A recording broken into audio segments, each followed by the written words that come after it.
जय हिंद दोस्तों, स्वागत है आप सभी का हमारे YouTube channel Gaurav Kumar maths पर। आज से आपके दिल्ली पुलिस कांस्टेबल मैथ का जो आपका सिलेबस है वह आज से शुरू करवाया जा रहा है और आज का जो आपका पहला जो टॉपिक है वह है नंबर सिस्टम। आज से हम नंबर सिस्टम के बारे में पढ़ेंगे। नंबर सिस्टम में आपका टोटल 6 टॉपिक है, ठीक, और उसको हम बारी बारी से कवर करेंगे। और सभी लोग पेन और कॉपी साथ में लेकर बैठे, जितना भी यहाँ पर कंसेप्ट नोट करवाया जाएगा उसको आप लोग पहले नोट करिए और उसके बाद हम इसी पर बेस्ड क्वेश्चन की प्रैक्टिस भी करेंगे। ठीक, देखिए आपका जो आज का जो टॉपिक है वह क्या है, नंबर सिस्टम। सबसे पहला जो आपका है टॉपिक है और इसके अंदर हम टोटल 6 टॉपिक के बारे में पढ़ेंगे। ठीक, जो आपका जो पहला जो टॉपिक रहेगा इसमें वह नंबर सिस्टम का बेसिक पार्ट रहेगा। ठीक, नंबर सिस्टम का बेसिक पार्ट। और इसके बाद इसमें जो आपका सेकंड होगा वह आपका होगा डिविजिबिलिटी।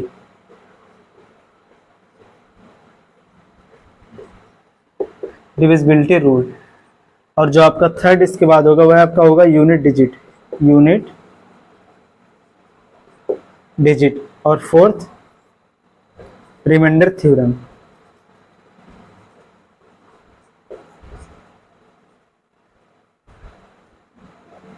ठीक, और इसके बाद जो आपका इसमें पांचवा जो आपका टॉपिक रहेगा वह आपका होगा number of factor. Number of factor की गुणनखंड आप इसमें पढ़ेंगे। ठीक, और आपका जो लास्ट जो टॉपिक रहेगा इसमें वह होगा number of zeros. Number of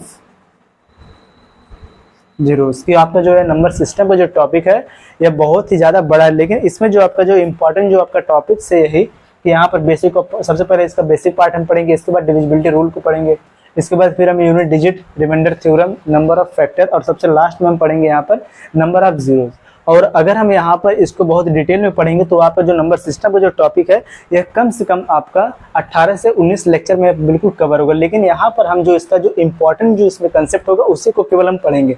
तो यहाँ पर इस प्रकार से लगभग इसको हम 1 वीक में खत्म कर देंगे। ठीक, इसका इस पर लगभग आपका 6 से 7 लेक्चर इस पर आपका होगा। ठीक, तो आज हम पढ़ेंगे केवल नंबर सिस्टम के बेसिक पार्ट के बारे में। तो basic part of number system. ठीक, आज हम अपना जो basic part of number system है इसको पूरा कवर कर लेंगे। ठीक, और कल हम डिविजिबिलिटी के बारे में पढ़ेंगे। ठीक,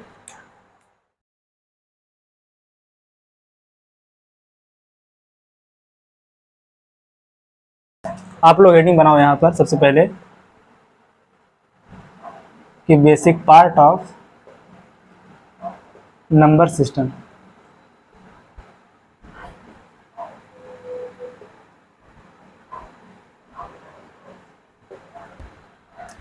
सबसे पहले आप लोग बताओ कि डिजिट कितने होते हैं। जो डिजिट है, जो हमारा अंक है, ये डिजिट अंक कितने होते हैं ये आपको पता होगा कि नंबर ऑफ जो डिजिट है वह कितने टोटल होते हैं, 10 की। जो डिजिट आपका है ये हमेशा कहाँ से स्टार्ट होता है, 0 से। देखो 0 1 2 3 4 5 6 7 8 और 9।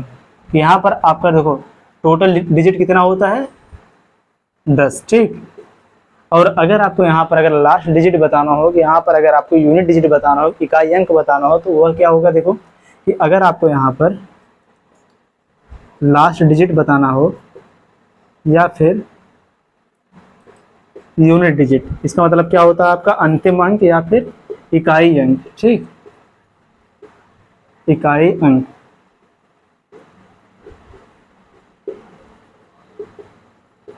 देखो ध्यान से, अगर जो आपका डिजिट है, अगर यहाँ पर देखो अगर हम 2 डिजिट लें, जैसे यहाँ पर देखो एक डिजिट अगर हो जाए 2 और दूसरा हो जाए 3, जब इनको एक साथ हमने लिखा तो यह क्या हो गया आपका नंबर, यह क्या बन गया आपका एक संख्या बन गया। ठीक, तो यहाँ पर जो आपका जो अंतिम जो अंक है, जो लास्ट जो डिजिट है उसी को हम क्या कहते हैं यहाँ पर इकाई अंक, कि वही आपका यहाँ पर क्या है, लास्ट डिजिट जो है वही आपका है इकाई अंक। यहाँ पर जो आपका यह 3 है, तो यहाँ पर इससे देखो आपको क्या समझ में आ गया कि अगर हमें नंबर अगर लिखना होगा तो वहां पर हम किसका यूज करेंगे, डिजिट का। हमेशा कि जब 2 या 2 से अधिक डिजिट को जब हम एक साथ जब लिखते हैं तो वहां पर आपको क्या मिलता है, नंबर। यहाँ पर अगर आपको बताना हो कि नंबर किसे कहते हैं, कि संख्या हम किसे कहते हैं, तो वहां पर आप सबसे पहले देखो लिखो कि जब 2 या 2 से अधिक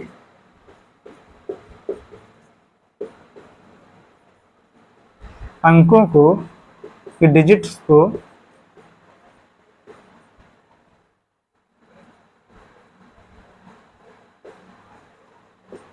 एक साथ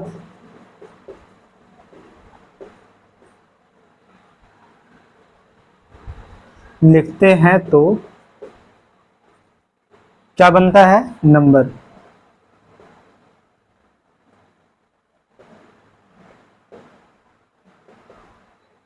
तो क्या बनता है? संख्या।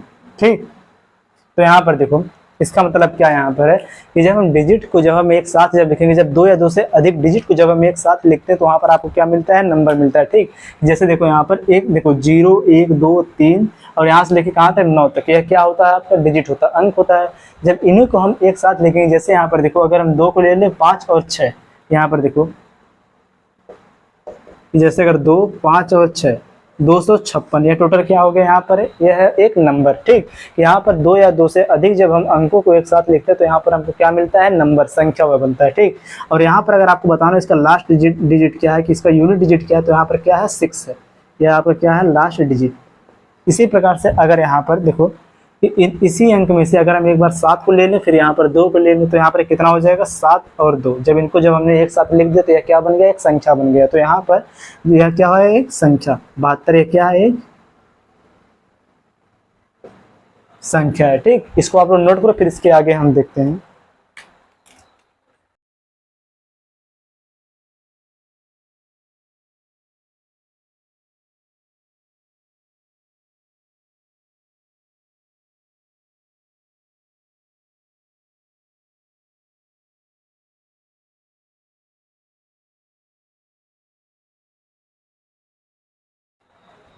चलो अब आगे देखो।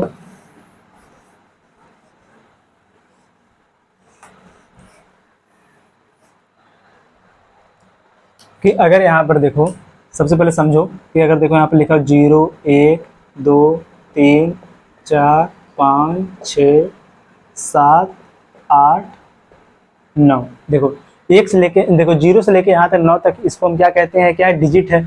और जब इससे जब आगे हम जाएंगे तो यहाँ पर क्या होगा? देखो सबसे पहले लेंगे हम 1 को, इसके बाद 0, यह क्या हो गया? 10। फिर इसके बाद देखो 1 और 1 यह क्या हो गया? 11 12 13। इसी प्रकार से यह कहाँ तक चला जाएगा? अनंत तक चला जाएगा। ठीक, इसका मतलब यहाँ पर समझो कि देखो कि 0 से लेके 9 तक यह क्या है? आपका है डिजिट है। ठीक, इसे हम क्या कहते हैं? डिजिट, अंक। और इसके बाद यहाँ पर देखो 9 से जब हम आगे जाएंगे तो यहाँ पर देखो यह सब क्या आपका हो जाएगा? नंबर, संख्या। ठीक, इसका मतलब क्या है कि जब हम अंकों को जब हम एक साथ लिखेंगे, जब 2 या 2 से अधिक अंक जब एक साथ लिखे जाएंगे तो वह क्या कहलाएगा? आपका नंबर कहलाएगा। और जब वही अंक अकेले लिखा जाएगा तो यहाँ पर वह क्या होगा? डिजिट की जब कोई भी यहाँ पर नंबर देखो वह तभी कहलाएगा जब उसके साथ 2 या 2 से अधिक अंक होना चाहिए। ठीक, आई होप आपको जो है डिजिट है और इन नंबर यह आपको अच्छे समझ में आ गया होगा। ठीक, अब चलो हम देखते हैं, समझे ध्यान से आप लोग। नेक्स्ट आपका जो इसमें टॉपिक रहेगा, देखो अगला जो हम इसमें समझते हैं कि एक होता है देखो फेस वैल्यू, इसे हम क्या कहते हैं? अंकित मान, या फिर इसी को क्या कहते हैं हम? जातीय मान। ठीक, और एक इसी में और जो आपका नेक्स्ट है वह होता है आपका प्लेस वैल्यू, इसे हम कहते हैं क्या? स्थानीय मान। अब चलो आप इसको निकालना, देखो इसको हम कैसे निकालेंगे। स्थानीय मान, देखो जो आपका फेस वैल्यू होता है कि किसी भी संख्या का जो फेस वैल्यू होता है वह स्वयं वही संख्या होता है। और यहाँ पर जो आपका प्लेस वैल्यू है, प्लेस वैल्यू को निकालने के लिए आप हमेशा वहाँ पर जैसे इकाई, दहाई, सैकड़ा कि जिस स्थान पर वह होगा उसी स्थान के बाद उतना हम 0 लगाकर उसको हम लिखते हैं। ठीक, जैसे देखो यहाँ पर जो आपका फेस वैल्यू है, इसको सबसे पहले आप लोग समझो। जो आपका फेस वैल्यू है, देखो कि अगर यहाँ पर देखो कोई नंबर दिया हो, जैसे यहाँ पर हो 563। ठीक, आपके सामने देखो ये एक नंबर दिया। अगर इसी नंबर में अगर आपको बताना हो कि देखो इसी नंबर में 563 में आपको अगर बताना हो कि यहाँ पर जो 6 है, 6 कि 563 में 6 का आपको यहाँ पर अगर बताना हो अंकित मान, या फिर इसी का बताना हो क्या? Place value. इसी में देखो आपको सामने ऐसे नंबर दे देगा और इसमें आपसे पूछ देगा कि 563 में 6 का अंकित मान क्या होगा, कि 6 का अंकित मान क्या होगा।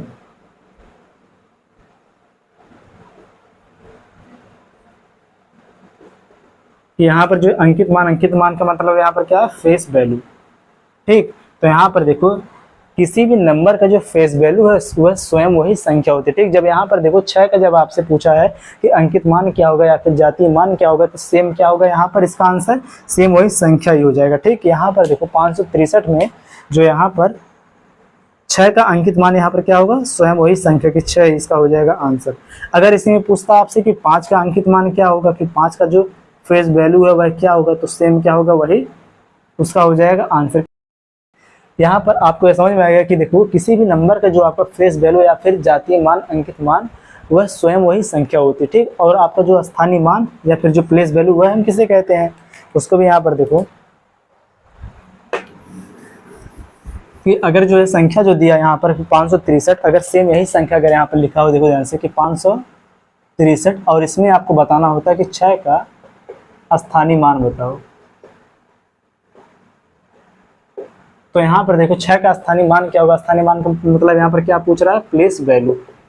पीवी का मतलब यहाँ पर आप समझ जाना क्या है, प्लेस वैल्यू। तो यहाँ पर देखो जब आपसे किसी भी संख्या का जब आपसे प्लेस वैल्यू पूछे तो उसके स्थान पर आप क्या लिखोगे, हमेशा 1। देखो ध्यान से,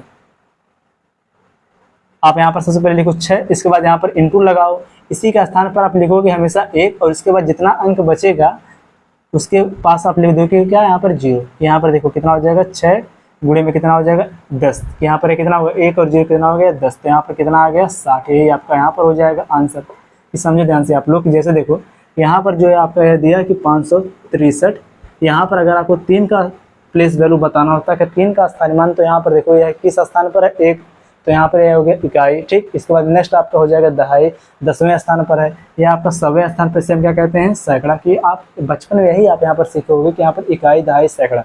कि फर्स्ट वाले को होगा तो इकाई अंक, सेकंड वाले को होगा तो यह दहाई हो जाएगा, थर्ड वाले पे क्या होगा, सैकड़ा की 100वें स्थान पर है। यहाँ पर देखो अगर 3 का आपसे पूछा है, इसको हम क्या लिखते थे, 3 गुणे में 1। 1 का मतलब है किस स्थान पर, फर्स्ट वाले पर है। ठीक, बराबर है कितना हो जाएगा, 3। अगर आपसे पूछा 6 का स्थानीय मान, सबसे पहले आप लिखते 6, इसके बाद 6 के स्थान पर आप यहाँ पर लिखोगे क्या, 1, और इसके बाद जो इसके बाद जिसका नहीं पूछेगा उसके बाद हम यहाँ पर लगा देंगे 0। तो यहाँ पर कितना हो जाएगा, 10। ये किस स्थान पर है, 10वें स्थान पर है।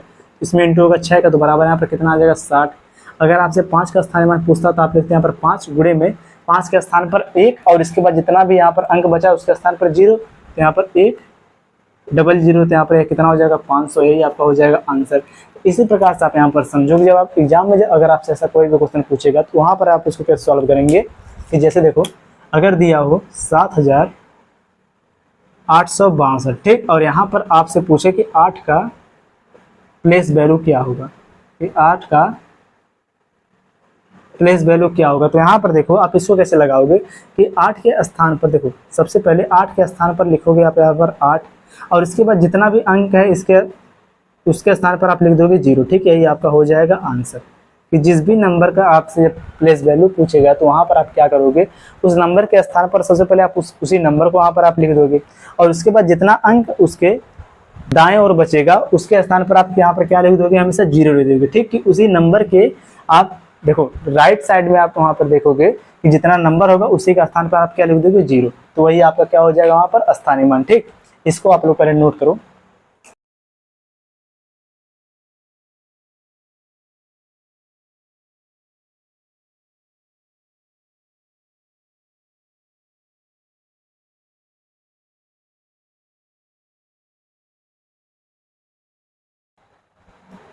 यहाँ पर आप मत सोचेगा कि सर इतना बेसिक क्यों बता रहे हैं आप, क्योंकि देखो जितने लोग भी अपने ऐप पर क्लास लेंगे सबसे पहले वहाँ पर ये इन्हीं बेसिक पार्ट को ही बताएंगे। ठीक, और आपको जब यह समझ में आ जाएगा उसके बाद वह आपको क्वेश्चन की प्रैक्टिस करवाएंगे, और वह क्या करेंगे, यूट्यूब पर उसकी प्रैक्टिस करवाते हैं, और जो कॉन्सेप्ट है उसको आपको पेड के रूप में अपने ऐप पर देते हैं। ठीक, और हम सेम वैसे सबसे पहले हम कंसेप्ट को सीखेंगे, और कंसेप्ट को सीखने के बाद ही वहाँ पर प्रैक्टिस करेंगे। ठीक, कि जितना बेसिक से अगर आपको कंसेप्ट पता रहेगा उतने ही अच्छे से आप क्वेश्चन को सॉल्व करेंगे। और अब देखो हम यहाँ पर सीखेंगे कि अगर क्वेश्चन में आपसे फेस वैल्यू और प्लेस वैल्यू इन दोनों का अगर आपसे सम पूछे, कि किसी भी क्वेश्चन में अगर आपसे बोल दे कि यहाँ पर 6 का प्लेस वैल्यू और इसी का फेस वैल्यू का अगर आपको जोड़ बताना हो तो वहाँ पर उसका आंसर क्या होगा, चलो उसको हम देखते हैं। अब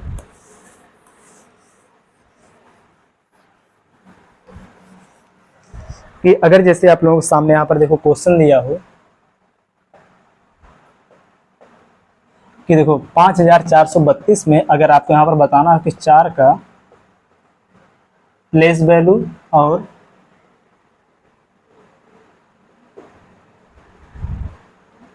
फेस वैल्यू का आपको जोड़ बताना, फेस वैल्यू का जोड़ क्या होगा।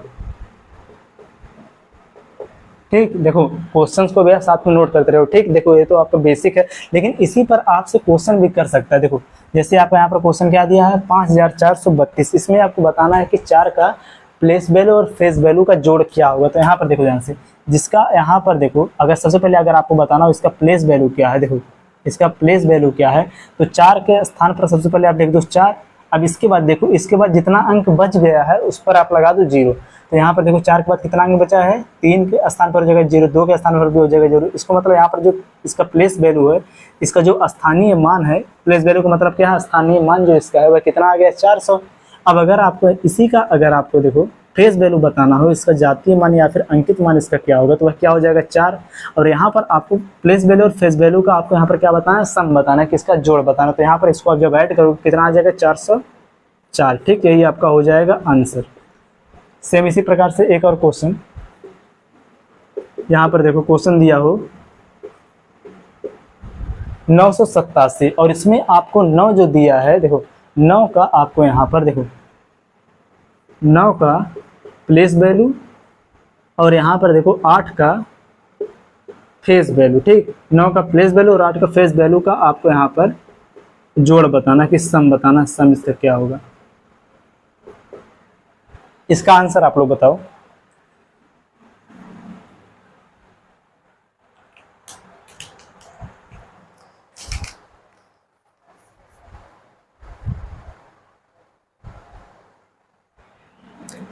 देखो यहाँ पर दिया कितना 987। तो यहाँ पर सबसे पहले 9 का आपको क्या बताना, प्लेस वैल्यू।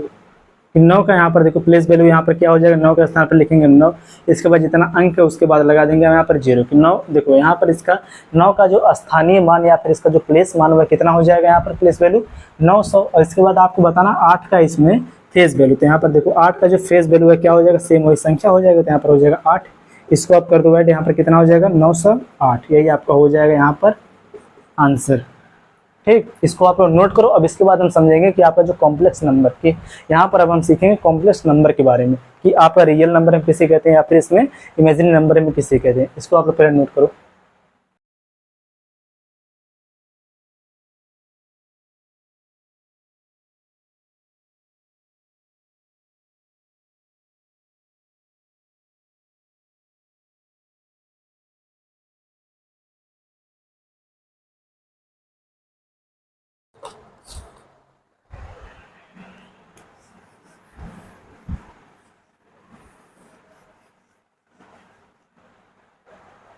अब आप लोग आगे चलो, हेडिंग बनाओ कॉम्प्लेक्स नंबर।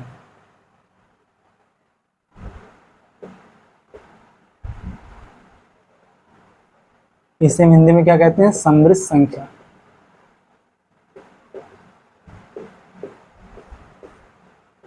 क्या हो जाएगा, समृद्ध संख्या। ठीक, और आपको जो कॉम्प्लेक्स नंबर है दो, देखो इसका कितना पार्ट होता है, 2 पार्ट। की कॉम्प्लेक्स नंबर आपका 2 प्रकार का होता है कि कॉम्प्लेक्स नंबर जो है ये 2 नंबर से मिलकर बना होता है। ठीक, इसमें आपका पहला होता है रियल नंबर। ठीक, और इसका जो दूसरा जो इसका होता है पार्ट वह क्या होता है, इमेजिनरी नंबर। ठीक, काल्पनिक संख्या।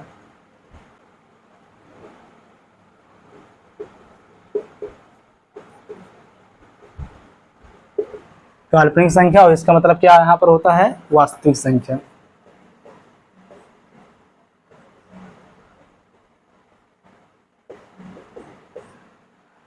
देखो जो आपका है वास्तविक संख्या है, इसे हम किसे कहते हैं, समझो ध्यान से, कि काल्पनिक संख्याओं को छोड़कर जितनी भी संख्याएं होती है उन्हें हम क्या कहते हैं, रियल नंबर, वास्तविक संख्या कहते हैं। और जो आपका है वास्तविक संख्या है, इसका एक और डिफिनेशन आप कह सकते हो कि वास्तविक संख्या को हम नंबर लाइन पर डिनोट कर सकते हैं, और जो आपका यह इमेजिनरी नंबर है, जो काल्पनिक जो संख्या है, इसको हम नंबर लाइन पर डिनोट नहीं कर सकते। ठीक, और नंबर लाइन क्या होता है, देखो सबसे पहले समझो कि देखो कि काल्पनिक संख्या को छोड़कर जितनी भी संख्याएं होती हैं उनको क्या कहते हैं, रियल नंबर कहते हैं। और जिनको हम नंबर लाइन पर, देखो जिनको हम नंबर लाइन पर डिनोट कर सकते हैं, जिनको हम नंबर लाइन पर दर्शा सकते हैं, उन्हें हम क्या कहते हैं, वास्तविक संख्या। और जिन संख्याओं को हम नंबर लाइन पर डिनोट नहीं कर सकते उनको हम क्या कहते हैं, इमेजिनरी नंबर कहते हैं, काल्पनिक संख्या कहते हैं। ठीक, यहाँ पर देखो नंबर लाइन का मतलब क्या है, यहाँ पर समझो। यहाँ पर देखो बीच में यहाँ पर क्या होगा, 0। इसके आगे जब आगे जाएंगे हम यहाँ पर क्या हो जाएगा, +1 +2 +3 +4, और यहाँ पर कहाँ तक चला जाएगा, प्लस इनफाइनाइट तक चला जाएगा। ठीक, और इसके जस्ट जब हम बैक आएंगे तो यहाँ पर कितना हो जाएगा, -1 -2 -3 -4। इसके बाद यहाँ पर देखो ये बना दो माइनस इनफाइनाइट। यह आपका क्या है, नंबर लाइन। और नंबर लाइन पर डिनोट करने का मतलब यहाँ पर क्या समझो अब, कि यहाँ पर अगर हम एग्जाम्पल लेके देखो कि जो आपका रियल नंबर वास्तविक संख्या है, इसमें जैसे देखो 3 4 √4, इसका कितना आ जाएगा, 2। ठीक, जैसे यहाँ पर क्या हो गया, पाई, यह सब क्या है, आपका है वास्तविक संख्या, क्या रियल नंबर है। ठीक, इसको हम इस नंबर लाइन पर आसानी से डिनोट कर सकते हैं। ठीक, और यहाँ पर अगर आप जैसे अगर आपको बताना कि जो पाई है, पाई को क्या हम इस पर डिनोट कर सकते हैं, क्या इस पर हम दर्शा सकते हैं नंबर लाइन पर, जरूर इसको हम दर्शा सकते हैं। देखो ध्यान से कि पाई का मान कितना होता है, 22/7।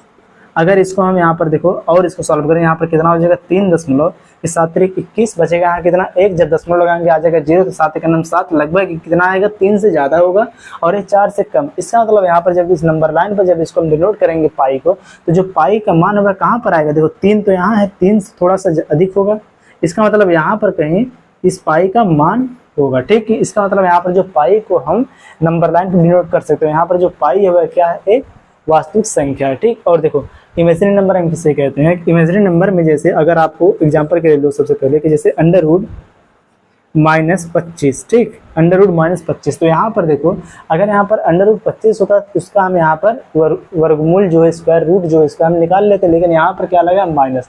तो यहाँ पर देखो माइनस को हटाने के लिए हम यहाँ पर एक यहाँ पर हम कुछ क्या मान लेते हैं कि यहाँ पर आई को हम क्या कहते हैं, आयोटा। ठीक, इमेजिनरी नंबर में हम यहाँ पर एक आई मान लेते हैं, जिसको हम क्या कहते हैं, आयोटा।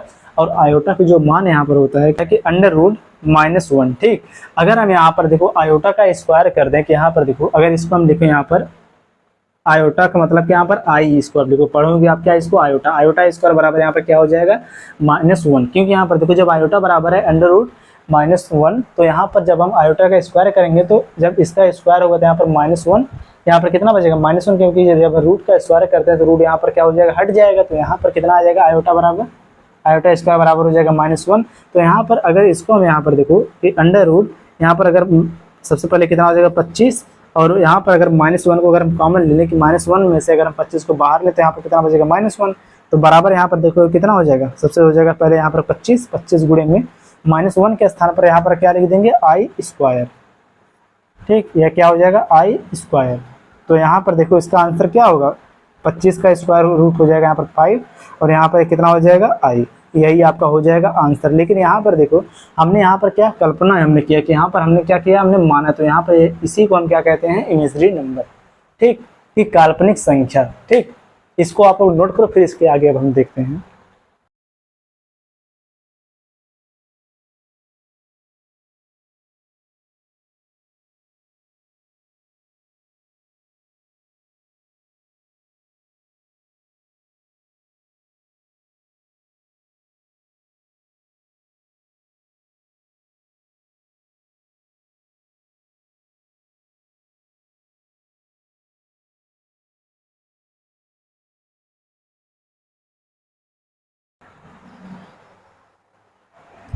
चलो देखो आप लोग यहाँ पर जो आपका इमेजिनरी नंबर है आपके सिलेबस में नहीं रहेगा। ठीक है, आपके एग्जाम में जो आपका क्वेश्चन बनेगा वह केवल आपका जो रियल नंबर दिया इसी से आपके एग्जाम में केवल क्वेश्चन बनेगा। ठीक, तो यहाँ पर देखो आपको जो है इमेजिनरी नंबर है इसको ज़्यादा पढ़ने की जरूरत नहीं है। ठीक, इसीलिए यहाँ पर इसको ज़्यादा डिटेल नहीं किया गया है। ठीक, लेकिन आपका जो रियल नंबर है, रियल नंबर से ही आपके एग्जाम में क्वेश्चन बनेगा। तो चलिए अब आप लोग हेडिंग बनाइए रियल नंबर। अब हम रियल नंबर के पार्ट को पढ़ेंगे।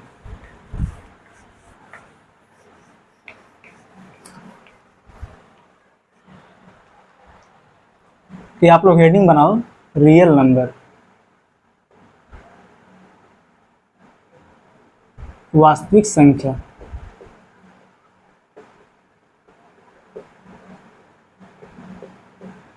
जो आपका यह वास्तविक संख्या है वह कितने प्रकार का होता है? 2 प्रकार का होता है। ठीक, इसमें जो आपका फर्स्ट जो आता है वह होता है रेशनल नंबर, परिमेय संख्या।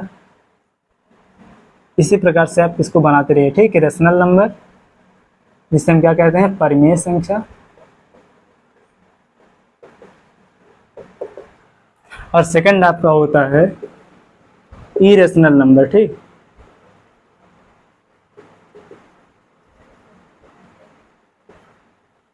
इसे हम क्या कहते हैं हिंदी में? अपरिमेय संख्या।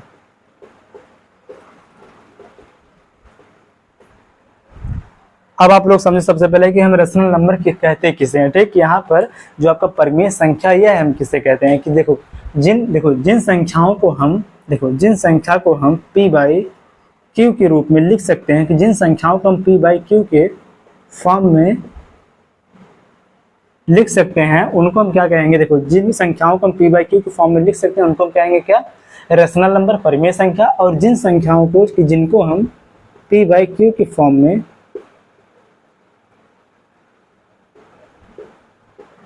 नहीं लिख सकते हैं उनको हम क्या कहते हैं? इरेशनल नंबर की अपरिमेय संख्या। ठीक, और ये देखो इसका एक और डिफिनेशन होता है इसी में कि नेक्स्ट देखो जिन संख्याओं का हम समझे ध्यान से आप लोग कि जिन संख्याओं का हम स्क्वायर रूट, जिन संख्याओं का हम वर्गमूल, क्यूब रूट, घनमूल या फिर सर्ड, इसका मतलब क्या होगा? कर्डिक। यहाँ पर देखो जिन संख्याओं का हम वर्गमूल, घनमूल या फिर करड़ी नहीं निकाल, देखो करड़ी निकाल सकते हैं, यहाँ पर होगा देखो करड़ी निकाल सकते हैं, उनको हम क्या कहेंगे? रेशनल नंबर, परिमेय संख्या। और जिन संख्याओं का हम यहाँ पर देखो कि स्क्वायर रूट, देखो इसको यहाँ पर हिंदी में लिख दो, देखो वर्गमूल, घनमूल और आपका क्या हो बचा है इसमें? करड़ी। ठीक, जिन संख्याओं का हम वर्गमूल, घनमूल और या फिर यहाँ पर करड़ी नहीं ले सकते हैं उनको हम क्या कहेंगे? अपरिमेय संख्या के इरेशनल नंबर कहेंगे। ठीक, और इसका आप लोग एग्जांपल अब यहाँ पर देखो कि जैसे देखो 1। ठीक, जैसे 1, क्योंकि 1 जो है अगर 1 के बटे में अगर हम 1 लगा दें कि इसको अगर हम p बाई क्यू के फॉर्म में लिखें तो ये इसको हम आसानी से लिख सकते हैं। ठीक, तो यहाँ पर जैसे हो गया 1/2। ठीक, √25, 22 बटे में 7, 2.33। ठीक, इसको हम आसानी से p बाई क्यू के फॉर्म में लिख सकते हैं। और देखो अगर हम यहाँ पर देखो इरेशनल नंबर का अगर हम यहाँ पर एग्जांपल देखें, जैसे यहाँ पर हो गया पाई। ठीक, √3 या फिर √5 या फिर देखो यहाँ पर ये हो गया 1/√2। ये सब क्या यहाँ पर है? इरेशनल नंबर है। ठीक, इनको हम p बाई क्यू के फॉर्म में नहीं लिख सकते हैं। या फिर यहाँ पर देखो जो यहाँ पर √3 है, क्या इसका यहाँ पर हम वर्गमूल निकाल सकते हैं? एग्जैक्ट वैल्यू नहीं आएगा, क्योंकि यहाँ पर देखो जो ये √3 है इसको हम p बाई क्यू के फॉर्म में नहीं लिख सकते हैं। ठीक, तो यह क्या? एक इरेशनल नंबर है। या फिर यहाँ पर देखो इसी प्रकार जो ये दिया है कि 1 बटे में √2, इसका भी यहाँ पर हम एग्जैक्ट यहाँ पर वैल्यू नहीं निकाल सकते हैं कि जो √2 है इसका हम वर्गमूल नहीं निकाल सकते हैं। तो यहाँ पर यह भी क्या है? एक इरेशनल नंबर है। ठीक, अब इसको आप लोग नोट करो। अब इसके बाद हम यहाँ पर जो आपका है रेशनल नंबर है इसको हम डिटेल करेंगे। ठीक, यहाँ पर देखो जो रेशनल नंबर इसका भी 2 पार्ट होता है। फर्स्ट इसमें होता है आपका इंटीजर और सेकंड आपका इसी में होता है फ्रैक्शन। ठीक, अब इसको हम चलो पढ़ेंगे, इसको आप पहले आप नोट करो।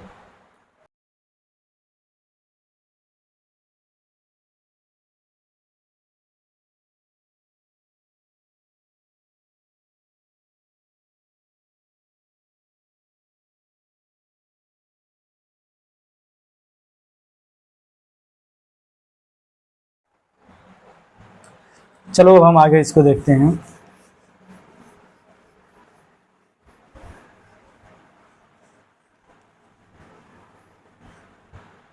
अब आप लोग हेडिंग बनाओ यहाँ पर रियल नंबर।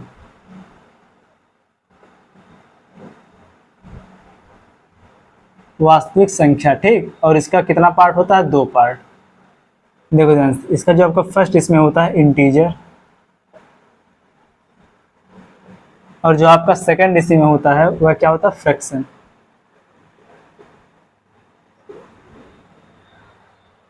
इंटीजर का मतलब यहाँ पर क्या होगा, पूर्णांक।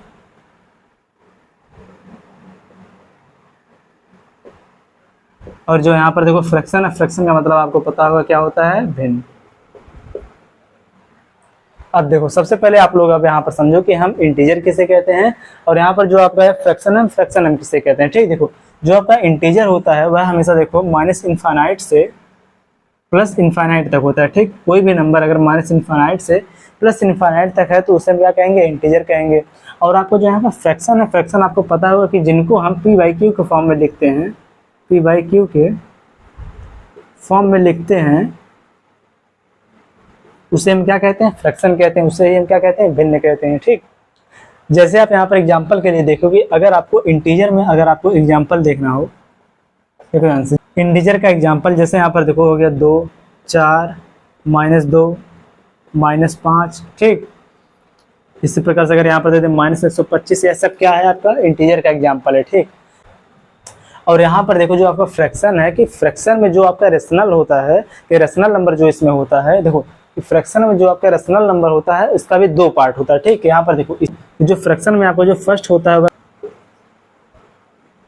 टर्मिनेटिंग, ठीक, जिसे हम हिंदी में क्या कहते हैं, शांत। और इसी में देखो आपका जो दूसरा होता है वह होता है आपका नॉन टर्मिनेटिंग बट रिपीटिंग। ठीक, नॉन टर्मिनेटिंग बट रिपीटिंग। इसका मतलब यहाँ पर क्या होता है कि अशांत, देखो ध्यान से, अशांत तथा पुनरावृत्त।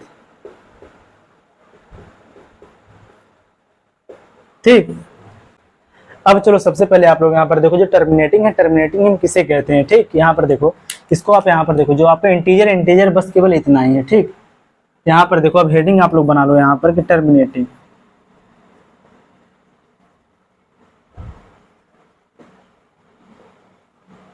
शांत। ठीक, कि देखो कि हम टर्मिनेटिंग किसे कहते हैं, शांत किसे कहते हैं, कि जो दशमलव के बाद देखो ऐसी संख्या जो दशमलव के बाद क्या हो जाए, शांत हो जाए। ठीक, यहाँ पर देखो कि ऐसी संख्या,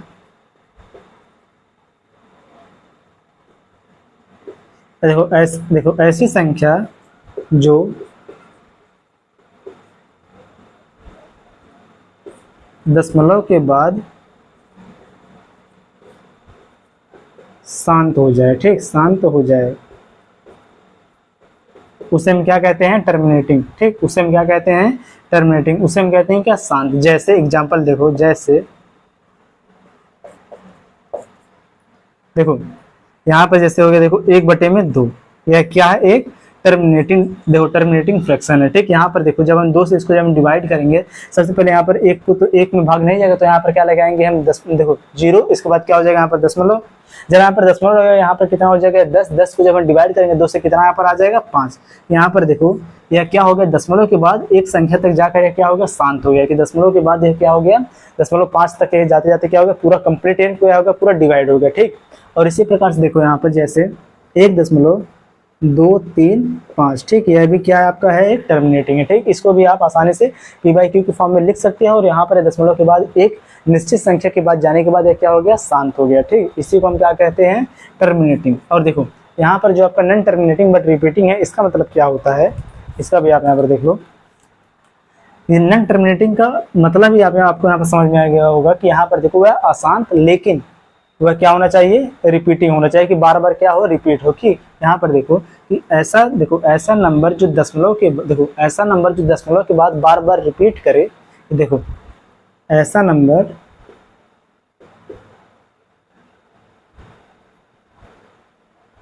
जो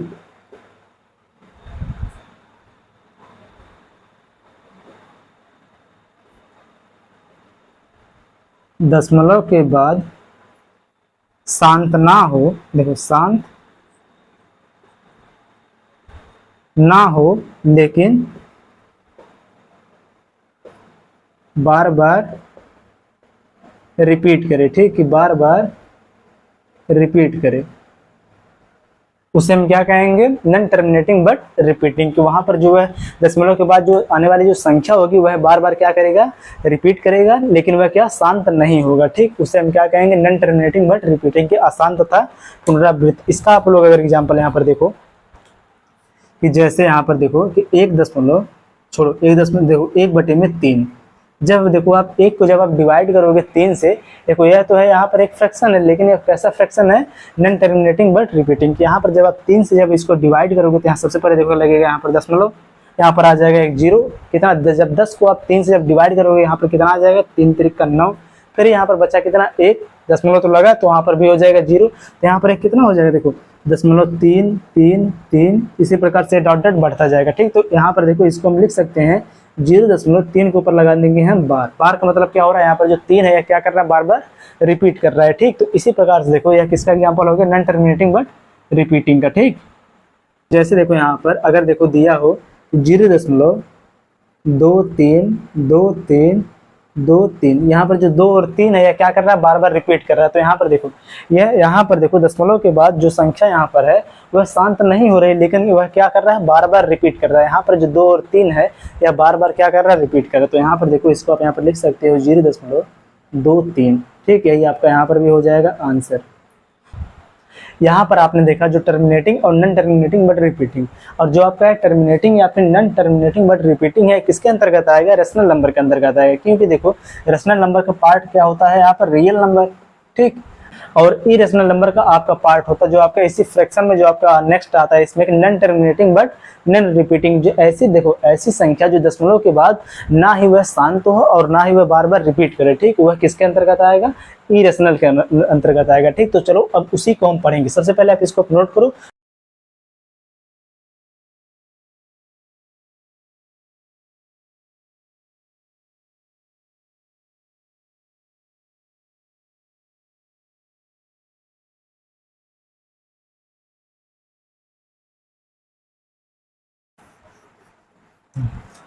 आप सभी लोग टेलीग्राम चैनल से भी हमारे जुड़ जाओ, क्योंकि वहाँ पर जो आपके क्लास नोट्स की जो पीडीएफ है वहाँ पर यह आपको प्रोवाइड करवाया जाएगा। ठीक, तो यहाँ पर देख लो आप लोग कि जो हमारे जो टेलीग्राम पर देखो, टेलीग्राम पर आपको सर्च करना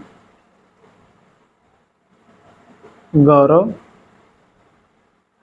कुमार मैथ। ठीक, आप इसी को वहाँ पर सर्च करना, आपको जो हमारा यह लोगो है गौरव कुमार मैथ, जो जीकेएम गौरव कुमार मैथ, यह आपको वहाँ पर दिख जाएगा। ठीक, आप वहाँ पर हमसे जुड़ जाओ, जिससे इस क्लास नोट्स की पीडीएफ आपको वहाँ पर मिल जाएगी। ठीक,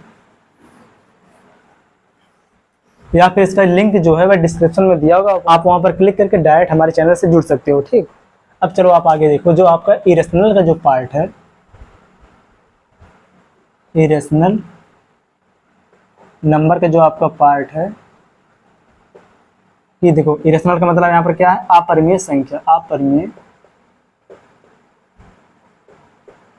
संख्या, ठीक, अपरिमेय संख्या का आपका क्या पार्ट है इसमें, देखो नॉन टर्मिनेटिंग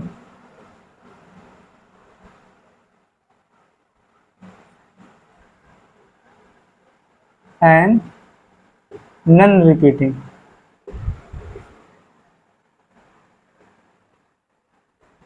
देखो अशांत एवं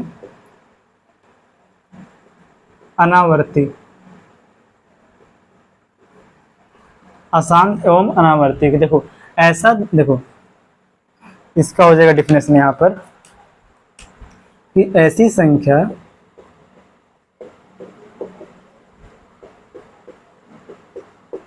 जो दशमलव के बाद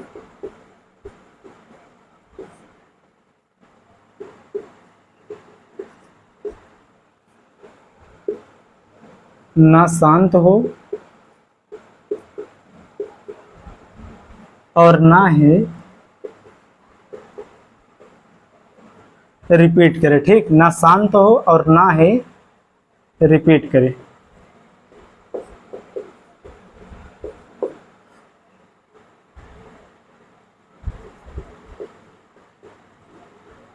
उसे अशांत एवं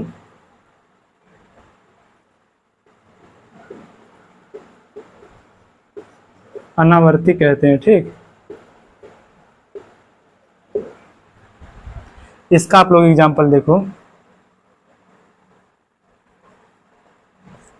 कि जैसे देखो इसमें क्या हो जाएगा पाई, क्योंकि जो पाई का जो मान होता है वह एग्जैक्ट आपको नहीं पता होता है, ठीक। यह हमेशा यहाँ पर देखो चेंज होता जाएगा कि जो पाई का जो हमेशा वैल्यू होता है वह एग्जैक्ट हमें पता नहीं होता है, ठीक, कि यहाँ पर यह क्या होगा हमेशा चेंज होता जाएगा। और इसी प्रकार से देखो अगर आपको एग्जांपल में दिया हो, देखो 1.2345 फिर जाके देखो 4 3 2 1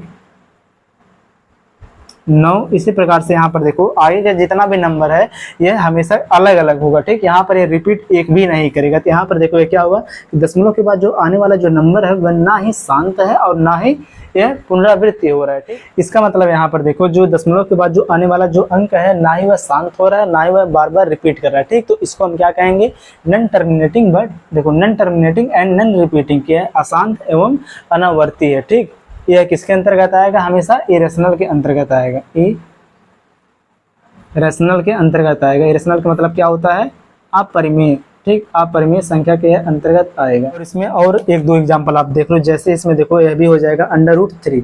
ये √3 का जब भी आप यहाँ पर देखो एग्जैक्ट वैल्यू निकालोगे तो वह वहाँ पर आपको इसका एग्जैक्ट वैल्यू नहीं पता होगा, और इसके बाद जो दशमलव के बाद जितना भी नंबर आएगा वह बार बार रिपीट भी नहीं करेगा, ठीक।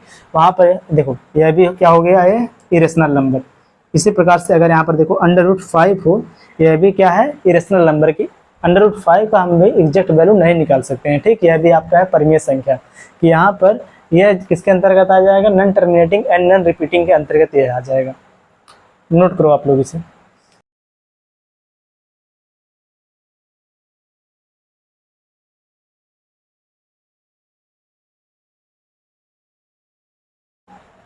और इसी के साथ आपको जो नंबर सिस्टम का जो बेसिक जो पार्ट है बिल्कुल कंप्लीट हुआ। अब देखो नेक्स्ट क्लास में हम डिविजिबिलिटी रूल के बारे में पढ़ेंगे, डिविजिबिलिटी रूल या फिर यूनिट डिजिट के बारे में पढ़ेंगे। आप सभी लोग वीडियो को लाइक और चैनल को जरूर सब्सक्राइब कर लो, जिससे आप लोगों को आने वाली जो वीडियो है उसकी नोटिफिकेशन मिलती रहेगी। तो चलिए मिलते हैं नेक्स्ट वीडियो में, तब तक के लिए जय हिंद।